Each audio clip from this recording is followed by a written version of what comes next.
Frank. Yes, sir. There we go. Oh, we live. We live. What's up, fellow knowledge seekers? It's the real revelation and the Midnight Assassin here. I don't know what Frank I'll be saying all the time, but I know it's been so long. He might still be in that dream world. He might be in the realm. He might be in the realm, man. But yeah, you talking about the comics? Like, do you read the? I mean, you watch the anime ones, or you watch like the actual like when they do DC or Marvel? Mostly the DC and Marvel. Yeah, because I like how I especially like the ones that actually show you the entire comic. It's okay. You know what I mean? So it's like you reading a comic, but you hearing it at the same time.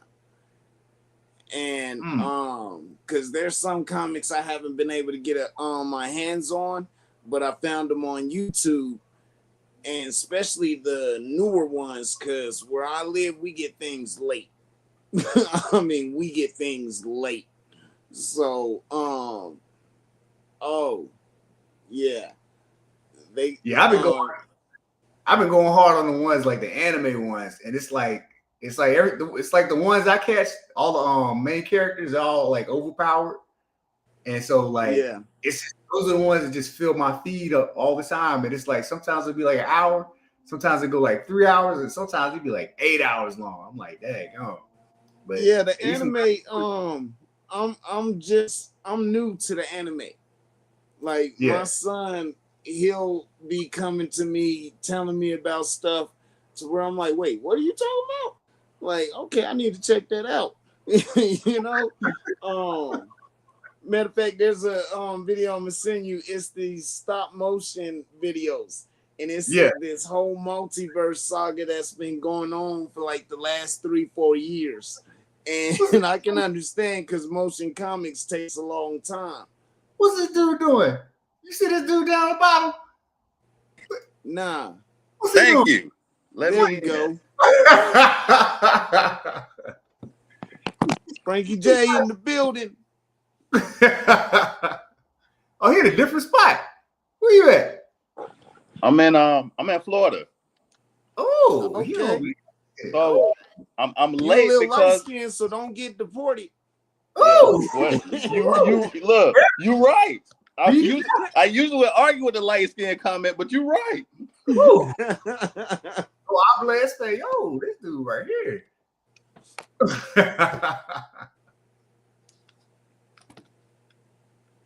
So what it is?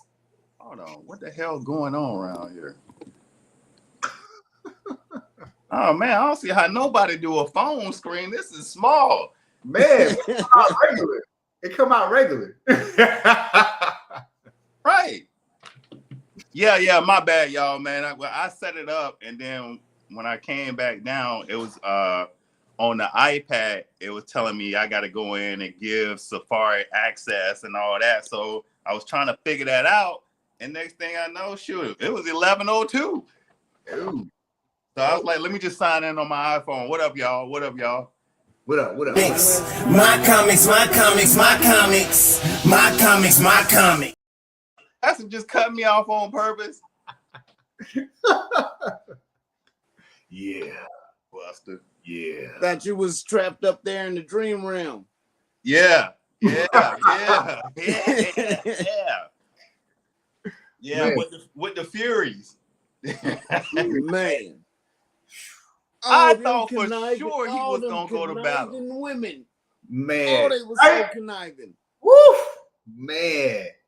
Yo, I ain't know it was gonna go down like that. That just turned into a whole like court case. Man, they could have eased it off, but I mean, my whole thing was when they straight told old girl if he killed him. Yeah. You know what I mean? Like they knew he didn't kill her son. Then it was like, well, he did kill his own son. And it's like, they didn't have to tell her that. They could have just left it be and everything would have just been, but they went ahead and they were trying. Even when she found out her own son wasn't dead, she still went on a Well, rampage. that's the thing, because technically he wasn't dead, but he wasn't alive. Yeah, but he was in her sense, because even at the end, she was like, "Oh, my son Daniel," and he was like, "No, but I need you, mother." At the end, like, you know what I'm saying, like all that destruction, it's like she couldn't be talked out of it. Well, because they kept feeding into it. Yeah. They like, we want to get some vengeance, and we got to go kill him anyways because of what he did to his son, you know.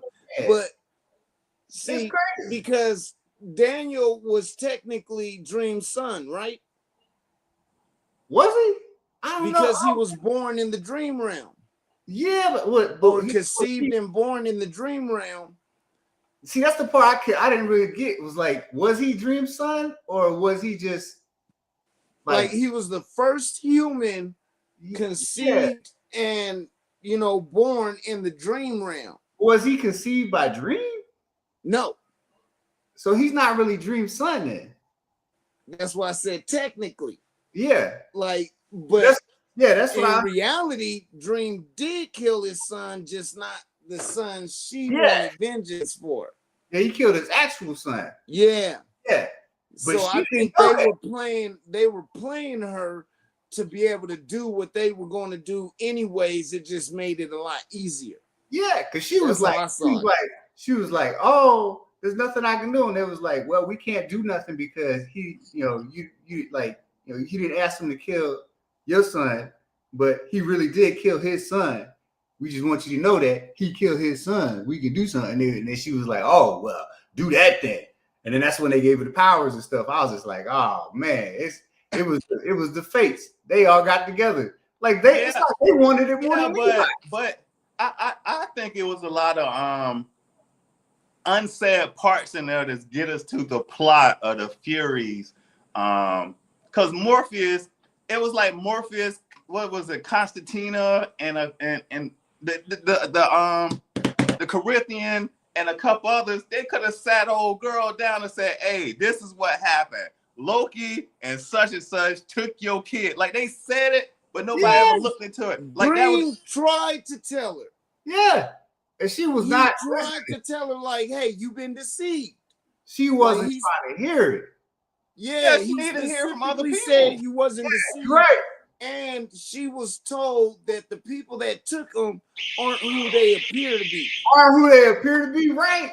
And she still went on the rampage. It was like nothing as far as like truth or reality could like convince her not to go on a destructive rampage. But what I'm saying is with old girl, the whole storyline was she was already mad with Dream.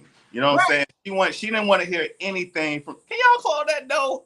Because what he said in the first season. That's what I'm saying. When he straight up said, "I'm going to take your son." Well, right. So nothing Dream said to her was gonna.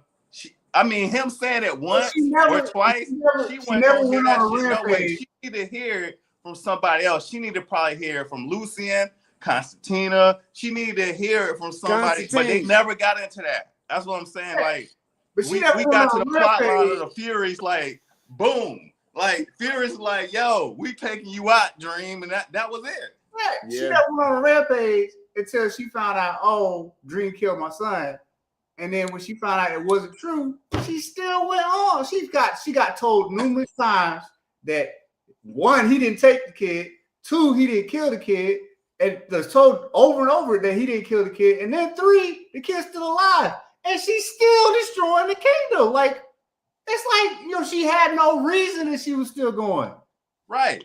And so that's why I was like, okay, she don't want to listen. And I get what the Furies is supposed to do. You you got one kind of pretty, and then 2 just looking rough. Like, yo, we mad. Gonna have the maiden.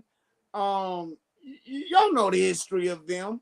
You're gonna have the old one, the like middle-aged one, and the young one. That's how they roll. Yeah. Right. But they ain't being clear in what they're saying because they have their agendas. Right. But they gotta you know what I mean, they got to get the other person or the person they're gonna be working for, you know, when he brought on the that bribe, same path that they want them on, so they could do what they want to do. When he started to bribe the Furies, I was like, oh, well, it looks like they are really like trying to help him out. And then it was just like, well, maybe they're neutral and stuff. And I'm like, wow, well, who's gonna be the one attacking him? And then when they was like, well, he actually killed his son, so you can ask us to do that. I was like, what are they doing? And then they were just angry. And I'm like, I thought they were neutral. They are the ones trying to mark him. Look, and they was cocky too. Dream was like, he was like, yeah, you know, he's like, you can't even touch us. I'm like, damn. You can't even touch us. I'm like, man. And so with Dream at the end when he was like, sister, I'm tired. I had enough. I'm like, okay, Destruction, I'm done. Take me. I was like, and then when the fairy, I'm a fairy. When the fairy came through and cut the head off of the I'm like, we back. She made my day, bro. Like, nope, too late. She made my day. I don't care, man. When that head came off, when she was like, yeah, I was like, yes. Because I thought something was going to happen. Like, you know how it is. I thought like plot armor was going to happen and she was going to go for the swing. And I thought she was going to come and catch it with the sword. Then it was be a whole like karate sword fight or something. I thought it was going to be, man, she came in. Wait, y'all talking about removing the head of Orpheus, right? No. The son of Orpheus? Hippolyta. Yeah, I have an issue with her name too. Yeah, Hippolyta, the fairy cut off her head. Man, she chopped her head off, man. I was like, yeah. Dude, I stood up. I was like, I mean, it was just such gratification, bro. Like, I was just thinking, it's a little too late. It's a little too late. I understand. I understand. She done did before that. Woo, I understand, but I thought she was gonna get away with so much more. And when old elf girl came out and chopped her head off, it wasn't no sword fight. It wasn't no conversation. Right. It wasn't crying. It was just wake up. Yes. Yeah, because as a fairy, she was about business the whole time. She was like, I ain't got time to be talking for my Lord. I'm coming in. I'm bringing the pain. That was boy. She, like you said, she was about her business, man. Like I wish she came in, saw what was happening, was like, nah, this gotta stop. Woo! Oh man, no second thoughts about it. Oh, she's the hero of the whole story. I don't care. Hey, I will say that I did. Now, as soon as I saw the actor, the vampire interview with a vampire, yes. As soon as I saw him, I'm like, okay, Dream is supposed to be a depressing ass looking person, because he plays that like hurt and he shows that hurt and pain really good on screen.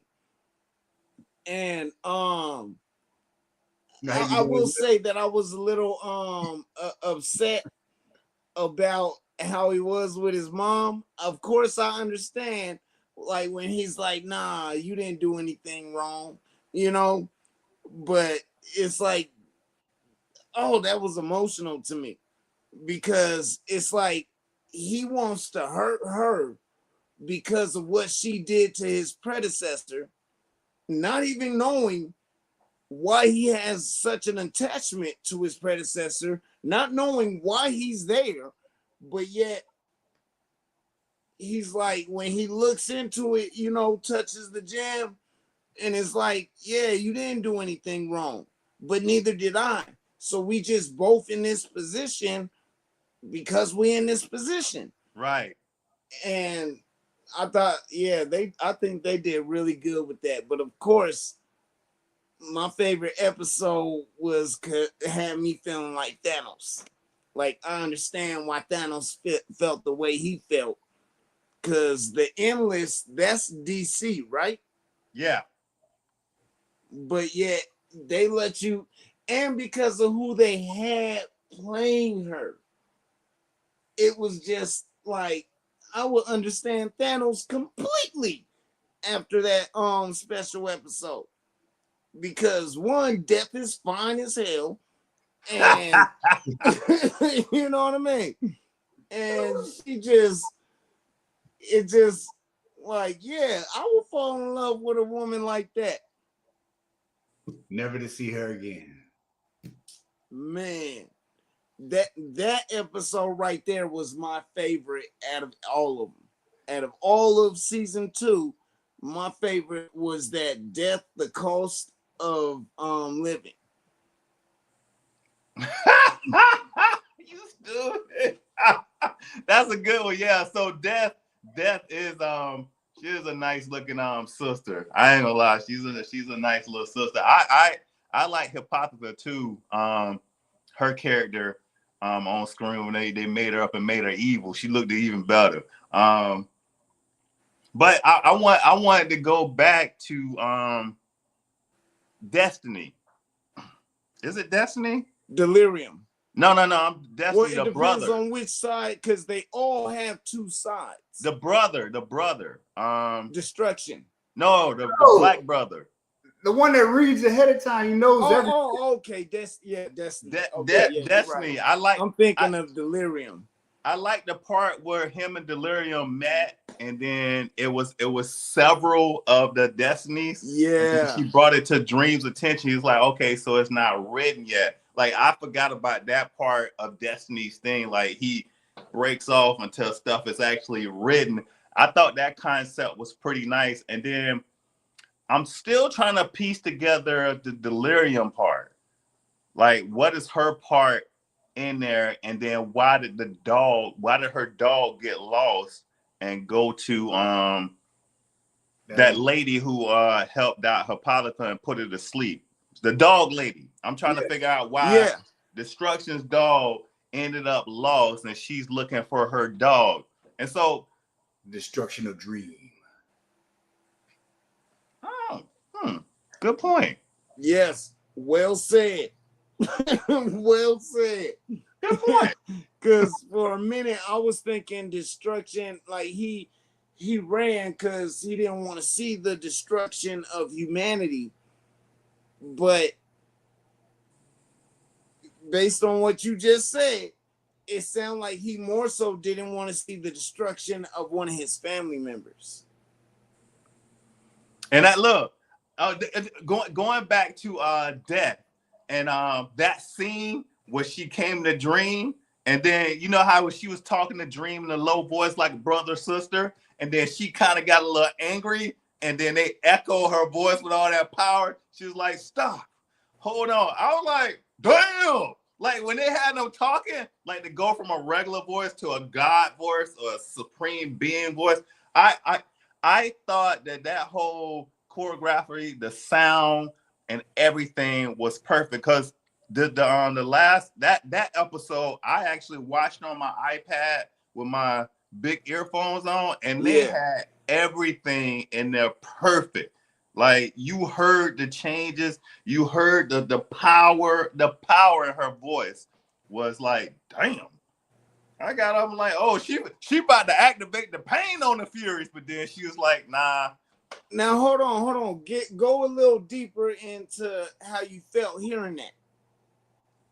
As far as, because when they do that for a reason. So I'm interested to know how you felt like hearing that.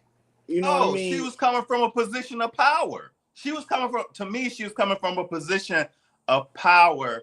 And I mean, when they did the scene, was they saying, because the Furies was lower, you know what I'm saying, on a lower position, and then Dream was on a higher position. So I think that, I don't know. I gotta watch this season again to catch certain things, because I kind of rushed through it for the show this Saturday, but I want to go through and watch it again and maybe come up with some hypotheses or some theories on what they was trying to do. And then you got to do that, because even like when they like the Corinthian, Or even when Loki was talking about burning Daniel, you know what I mean? He never said he was going to kill Daniel. He just said he was going to burn him and essentially say how he was going to change him. Hold that Loki thought. Hold that Loki thought. We're gonna come back to Loki and the Corinthians. Don't let me forget that. I wanted to go for 1 second and discuss this version of Odin. Okay. Yeah. What did y'all think of this version of Odin? Because he had an eye missing, right? Like Yeah. It took me back to Twilight of the Gods. Ooh. Because it's like Marvel has us has that film over our eyes, thinking of like say Thor and just the whole Asgardian realm or gods. They have that film over our eyes, having us thinking they like, especially what Marvel did with Thor, like they funny, you know what I mean? Like when in reality they serious and they warmongers. You know what I mean? They don't really care about us like Marvel has led us to think that they do. Right. You know, they more about it's war and battle. That's all we about. But Loki is just straight up the fuck up. You know what I mean? Like his ass want to just screw everything up or make things difficult for us. And I like how they describe Loki as like, you know, not only was he like a trickster, but like, you know, you gotta fire, you gotta hate.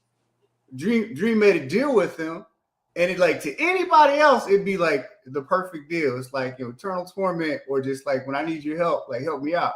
But the way they made Loki was like, you know, me sticking to a deal goes against my whole personality. It doesn't matter if it's easy, if it's something. It's just me just sticking to a deal puts me in bondage, and it angst him so much that he plotted to kill the guy who set him free. And I was just like, wow, that's a real deviant right there. Because he should just left alone just to rot, but he didn't know how rotten Loki was to the core. And then I got to go back and look at the guy that he was with that fairy. He leaving you and switching sides in a second. That mother, listen, he ain't stand for nothing. What's his Pluck with the evil? Oh, Puck. Oh yeah, Puck, the fairy. That dude's like, oh, you gonna do what to the baby? Like, I'm taking him. Yeah. But I mean, but ain't he like what? He's supposed to be a hobgoblin from the fairy world, right? Yeah. Okay. It's interesting how like Marvel, like along with Disney, will like make, like you said, make these characters heroes, and like they have like humanity's best interests at heart and stuff. But it's like, you know, when you look at the original stories, like no, like all they did was, you know, war and kill lesser beings, like just for fun. Like they like, you know, they didn't just party all the time. Like they just one time just like killed for no reason. Like you just in the way because of a lover's quarrel or something like that. Right. Well, you can't say kill for no reason, but at the same time, you know what keeps a god alive and how to kill a god, right? What's that? Stop believing them. Oh, yeah. If you stop believing in them, they die or they lose their power. Yeah, they need the worshipers and stuff. Exactly. So notice even in real life, how do we keep our belief in our military based on how we destroy other countries? You know what I mean? So as long as you believe in them or believe that, we the best, we gonna destroy them, you know, once we stop believing in that, they're gonna lose power. Yeah. I was alluding back to like Twilight of the Gods again, where like Thor just shows up and kills everybody in the wedding. Like he wasn't there to attack the wedding. He didn't wait. It was for no reason. He just said, "Fuck it." He didn't even know it was the way. He didn't know the people there. He just showed up and like they was just in the way of something else he was doing, and they just died for no reason. Like he did not know there was a wedding there. He didn't even know there was people there. Well, I would say there was a reason. It's because he's bloodthirsty. Yeah, he's bloodthirsty for something else. Like those people, he didn't even know they were there. They didn't even know. Yeah, they like it was for no reason to them. It's a reason of Thor's whatever Thor's focus. Like, I'm here to get Loki. Yeah. If y'all don't want to give Loki up, then y'all got to die. You know.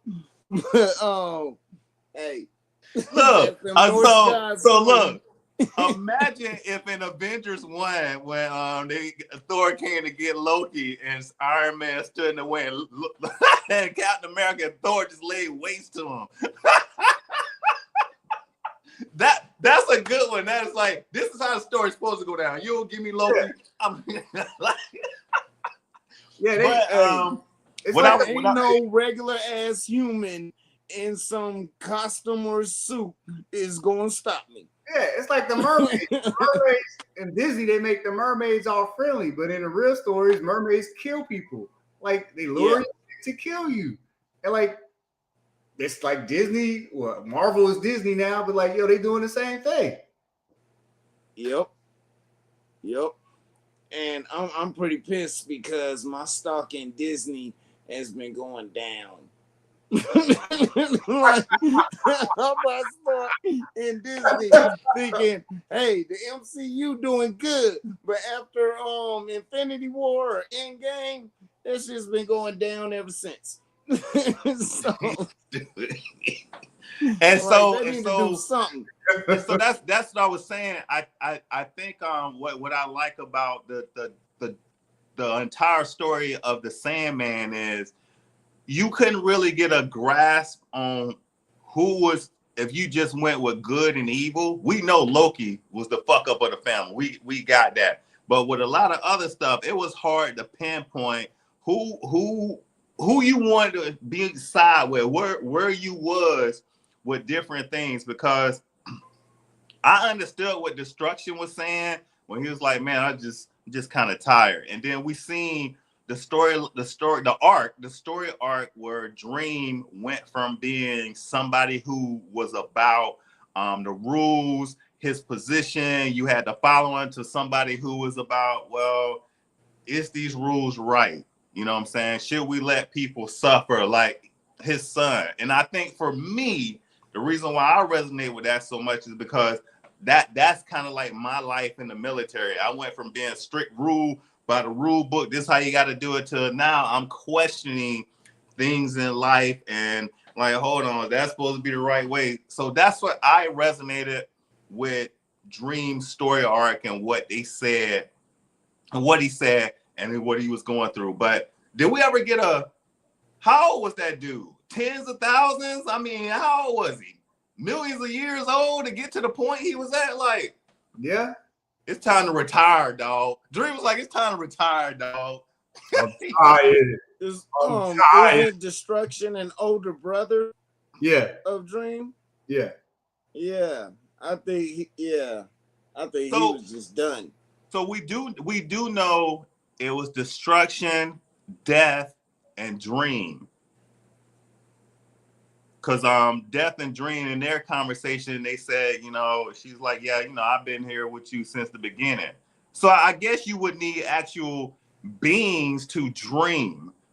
But Death, I don't know. Well, Death is for everything. And you got to remember that they all have two sides to their coins. What was Dream? Nightmares. Yeah. And the other side of Death is life. Like, she's there when new lives are brought in, But it wouldn't be fun. Like, I can't bring someone back when they're gone, especially when I got to be there to welcome in the next person that's coming in now that person is gone. Let me hit y'all with a concept. I'm gonna dwell on this concept for the longest. Why is the Sandman? And this is my question I would pose, and then here's my reason. Why it's like stories like the Sandman, like these big storylines. All right, and I'll give you this.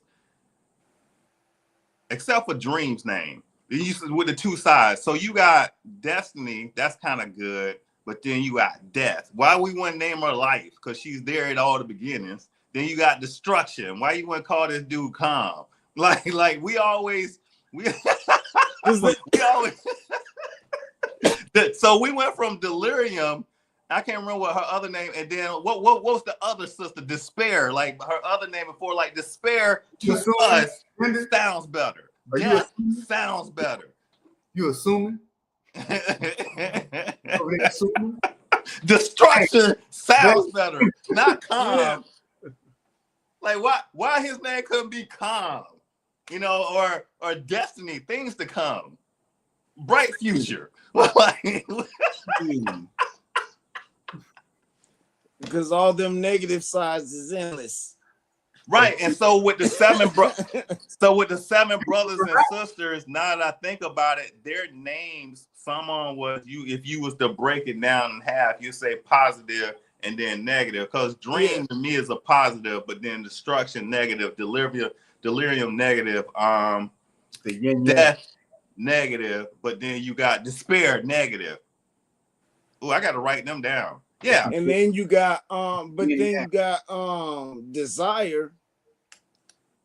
Listen, Desire's kind of hard. Yeah. Desire. Yeah. You know you want desire, but then it's like certain desires you don't want. That is true. It's discipline. Well, that's the thing. Desire, it depends on you altogether. Because you could desire something negative and you could desire something positive. But desire is discipline. Because you can fall victim to your desires or you can have discipline. Yeah, well, that's what I'm saying. That's what I'm saying. Like you can it can be a positive thing or a negative thing, because if you don't have discipline, you can fall into a desire that makes you feel good at the start, but it leads you down, you know what I mean? Yeah, it's like any addict. desire like things, and they can have like well-intentioned desires, but if they don't have discipline, like they just fall victim to the lesser desires, and they fall into excess. Yeah. So like a lot of times discipline, like even though you have the desire to do like really good things, like if you don't have the discipline to achieve, then your desires will just keep you down here. Yeah. Yeah. Look, now y'all go. So what was the other side of Destiny? Man. Oh. Maybe I'm gonna have to look that up. The now being in the present. Oh, that makes sense. That makes sense. Because he always said that like your actions, your actions determine. Yeah. And it's like everybody's like, oh, what do you know, Destiny? You know the future. Tell me this. He's like, I already know. But it's like he always tries to like tell people like, it's your actions, it's the now that determines the future. Yep. Like they constantly asking them like basically what is their destiny? Yeah. And he's steady trying to tell them it depends on what you do right now. Right. It's the now. Yeah. Because what I know, Delirium, her other side is Delight. Delight? I believe that's what she said in the show. I thought it was sanity. I watched the motion comic based on the Endless. I thought it was sanity because I thought she was like, she was a bit insane. Yes. Being sane is like her opposite because she would say sane things that people weren't expecting her to say, but that was her side. She had more. See, that's what I came across in a comic. Right. She had more perception and more understanding than most people believe that she did because y'all believe her to be delirious, which, she was delirious, but at the same time, her other side was like sanity. Yeah. I know things. Yeah. Exactly. Exactly. He pulling out the Boondock Saints quote where one twin said to the other, like, "Fuck you, I know shit." Yeah, that was her. Okay. Well, Yeah, I'm gonna read up on them and probably come back and do some little small videos because I'm looking at Delirium right now. I know I did a quick video on her, but I don't remember what she said her other side. Okay. She said her other side, and I can't remember what it was right now. But yeah, I'm gonna come back because I'm like I got some questions to ask. But I think the actor that they had from Interview with a Vampire, I think that if they play this right, we may get a third season, depending on popularity of it. That's right now because that's the key we run into. But that guy who they brought in, yes, he's a good actor, and just to say what you just said, he does bring out the pain, the non-happiness. The Interview with a Vampire, he did some key acting on there, and for that, hey, because the original the original Dream, Morpheus, I kept thinking like, okay, yeah, he looks young, but he looks old at the same time, and then I just kept thinking like the number one negative thing I had about his acting was he comes across as too depressing. But then I started realizing, especially when they brought the new Dream of the Endless in, I realized that's what they're trying to do. They're trying to show you that, yeah, he's, for lack of better words, he's the god of dreams, and that means he also controls nightmares. And a nightmare to one person could be a dream to another. Like the Corinthian. And wait, the first Corinthian or second Corinthian? Or should I talk like our president and say 1 Corinthian and 2 Corinthian? The first Corinthian would be a dream for Dexter, the serial killer. Like, yeah, go around eat the eyeball. Yeah. Right. Yeah. But a nightmare to any regular person. Right. Yes. You know what I'm saying? All right, Midnight Assassin. Man, I thought Jeffrey Dahmer was like from the 60s, man, but I just found out he was from 92. What? Yeah, dude. No, wait, that's when he died, right? That's when he got caught. That's when he got arrested. It was in 92. And shortly after died. Yeah. I ate his ass up in jail. This whole time, he's like 60s and 70s or something. It was like 1992. I was like, what? Wait, ain't that around the time he started? I don't know when he started. I thought the whole TV show was like centered around like the 60s. I didn't watch it. I just assumed. And then boom, like somebody said something one day. He was like, "Oh yeah, I remember walking across the house in 91." I'm like, "What house? 91?" I looked it up. I was like, "Yeah, he was arrested in 1992."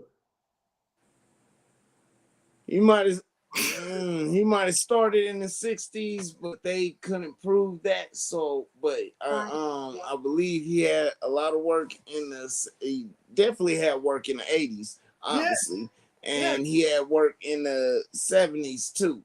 I have a sister who I grew up having to learn about all these damn serial killers. Yeah, but to go back to serial killers. My focus right now is not the serial killers. My focus right now is the detectives and the police who are in the FBI who pursue these serial killers. And every time I watch one of these shows, it shows me how bad TV or how TV has us viewing police officers and FBI. It's like they got some real technology. No, they don't. No. They don't. Hold on. I got a question. Frank.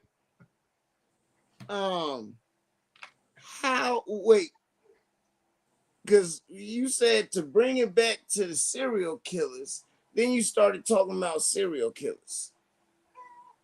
Oh no. I was I'm just sorry. saying. You used a different word. The word you used was cops, but you know what I mean. Yeah. I'm not going there with you today. I'm not going there with you today. But my point is that these guys are not as good as they lead us on to be, because these serial killers to me be running circles around them, and if they not doing something as Midnight Assassin has said, something that's not within the rule books, then they would never catch any of these dudes. I mean, there's a reason for that, and that's about how they were in line with the cops and stuff. Some cops you paid off. Some cops, like, you know, they weren't on the payroll, so you had to pay them off. Then you had to pay some other ones on that weren't on their payroll, and it just was never ending. So if you was like friends with these cops, you got away with so much more. If you weren't friends with these cops, then you get locked up or something like that. While you was locked up, it was still the same thing. You was still bribing cops. That's why they try not to keep you in a certain place long enough, because then you get friends with the cops. Then you can bribe them and stuff. And it's just this whole thing. Like, yeah, TV is a lot. You don't even have to bribe them. If you're like what you're saying, as far as the being friends with them and stuff, like, I've been saying it when I was in high school. I said that that's how it was going to eventually end up. And now I'm still alive and I'm seeing it being the way I said back then. Because if you a smart gangster, why wouldn't you gang or join the strongest gang in the country? Exactly, bro. The gang that has the most protection, so you can actually be a super villain, because you got some super villains to where it's like, how am I doing this shit? Yeah. And there's nobody that can stop me. Yeah. But then when they find someone that actually can stop them, that person ends up being called a superhero. Yeah. That's the boy. You feel me? That's the whole boys. I'm telling you, because 75th precinct, they worship Officer Rafael Perez, who worked for all them cops who killed like Tupac and all them people in like California, South Central. Like, they were the biggest gang. He was doing hits on different, like, you know, gang members who weren't really in the gang. They were just like family members and stuff. And the judges would be like, "Oh, it's your word against his word." And it's just like, you know, like, we don't find years later, and they let this dude go free. He driving limos out in Vegas and stuff. I'm like, man, like, who would have I live in a city where if you look up, if I could tell you one neighborhood that in my generation, or like my kids laugh at me every time I say back in my day, you know what I mean? If I tell you the name of this area in the city I live in, Albuquerque, New Mexico, you're going to see all kind of videos, and I'm seeing how the narrative, how it's changed. Like, I get the issues going on, but I see the narrative that's changed, because it's now called the International District, but they changed it from when back in my day, we called it the War Zone, you know, and there was a reason for that. And I would tell people, like, about how cops would come in and, like, you know, basically strong arm motherfuckers. Try to make you, like, you gonna give us your drugs, you gonna give us your money, and if you don't want to go to jail, then you won't, like, they doing mafia shit. Yeah, that's why Rick went to jail, because he didn't want to give up like 50,000, which back in the 80s, like, that was like a lot of money to a cop. Hell yeah, 50,000, and so they were trying to strong arm to take his cash, and he fought for it. And then he just got on the wrong side of it. Like, but like, he was always like trying to, like, you know, get around cops, and because they was just their own gang back then. And if you was like perceived, the narrative was against you, you was just the bad guy in the community, and then they was like locking you up for no reason. Hey, I have to say this, because there's a reason we see what we're seeing. There's a reason they put narratives out there, either to prepare us, to program us, or to get us to perceive how to fight back. Yeah. You know what I mean? It just depends, because, oh man, they put in all these movies, because I kept wondering, Why are there so many movies, especially superhero movies, where they're making the villains the heroes? Where they want us to see how these, who we grew up, like our generation, we grew up seeing these people as villains, but now we getting to actually see them on the screen, and we're seeing them as heroic. You know what I mean? Like what they're doing is right. Well, right. Again, like I said, I'm on vacation, so we stayed in a hotel, and I cut the TV on, and guess what was on? The Joker movie. And wait, so the Joker movie, I sat there and watched it again. The first one, not the second one. The first one, I sat there and watched it again and said, "Man, I feel for this dude." Like what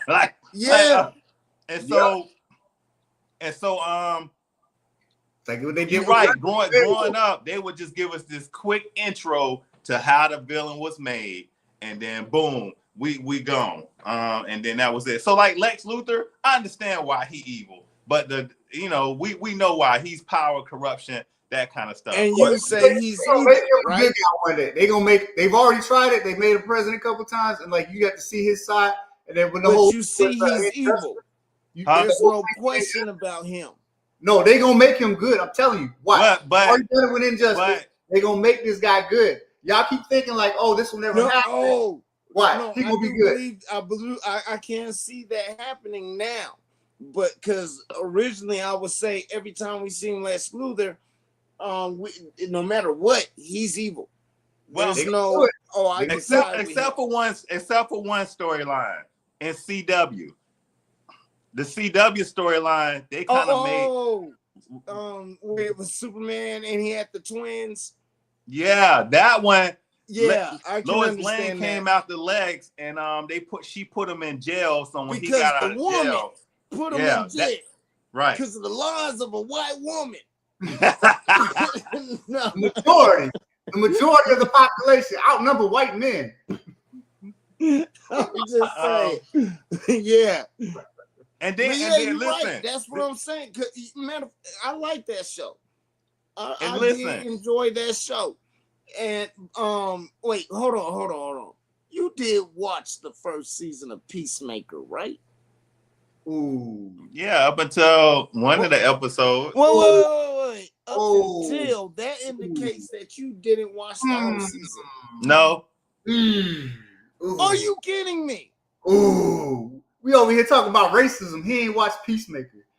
Oh my God. You ain't watched you gotta he probably even get to that part yet. He probably you gotta watch it to the end so you can see what the only parts of it that were erased from the MCU. Because that is a part of the DCU, I should say. Ooh, you talking about the Klan? You need to watch that. No, I can't see Peacemaker. I ain't finna give it away. I know. I already know where you're going. I already know. I ain't finna give it away to him. Okay. But you gotta watch that, man. No, I can't see Peacemaker. Better actor than he on the screen than he is in the wrestling ring. Because I couldn't stand John Cena as a wrestler. I hated him. And now he's playing a character that I should hate, but I like him. Yeah, and to go back to what we were saying, Peacemaker, and again, in the beginning, Peacemaker was made to be an anti-hero / villain. And now we're getting that other side of the story. He's getting them white boys to like the comic movies again. That's really what it is. He's getting the right-wing white boys or white men, young men that like here's that hero for you. He's getting the claim. You know what I mean? You got a dad. I mean, because think of how many young white men are out there that have a dad that was super fucking racist. Like his dad. And gave them the opportunity, gave them the materials, the resources, so that they can do some superhero type shit. Carry on the legacy. Is what do they actually do with it? You know what I mean? Right. So it's something that hits that demographic, but because there's a lot of them that they think that it's like, shit, I've been doing some fucked up shit, and I realized I did some fucked up shit, so let me go ahead and do what's good, you know, or try to do good and try to give back and stuff. You know what I mean? I mean, of course, we know how the food chain goes in this country. So they're going to at least be happy, because even if they don't want to recognize it, with them getting rid of all the DEI stuff, and who benefited from DEI the most? White women. White women. So let us get back to our women first. We gonna feel like some superheroes. Right. Hey, I gotta. I'm not trying to be political, but hey, comics have always been that way, and that's how I learned about politics, was from comics. Right. Hey, I gotta roll. Oh, really? I'm on vacation. Oh, you got to roll, huh? Hey, we've already gone 25 minutes in longer than normal, so I'm feeling it and I'm loving it. I'm about to get to moving back to my crib. So, hey, peace out, everybody. My comics, my comics, my comics, my comics.